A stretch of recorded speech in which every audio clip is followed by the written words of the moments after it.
guys, it's Michael here from Happy English, and today let's take a look at the past modal should have. First of all, I want to talk about the usual American pronunciation of should have.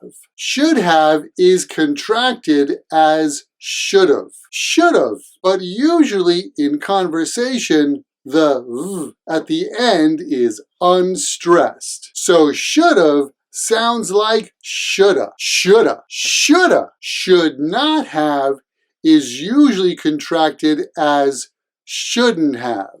But here too, the shouldn't have is de-stressed at the end, so it usually sounds like shouldna, shouldna, shouldna. We use should have when we talk about things in the past that didn't happen. When you say, I should have, it means you regret not doing something. I should have studied harder for that exam. I should have studied harder. I should have asked Jenny for a date. Now she's Jack's girlfriend. When we talk about other people, should have shows that someone didn't do something, but it would have been a good idea if they had done it. I didn't know you needed help moving. You should have called me. I totally would have helped you. You should have studied harder for that last exam. You know, you should have called your grandmother on her birthday. She's really upset. Should not have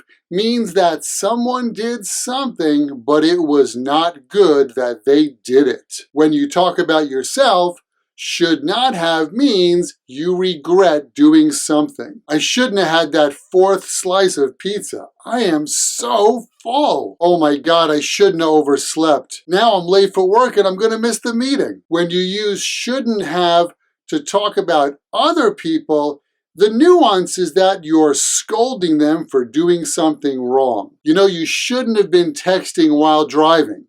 That's why you had the accident. You shouldn't have said those things to your mom. Now, go ahead and apologize. All right, that's it for this past modal lesson. Thanks for watching. Thanks for subscribing. Don't forget to leave a comment below, and I'll catch you guys next time right here at Happy English. Catch you later.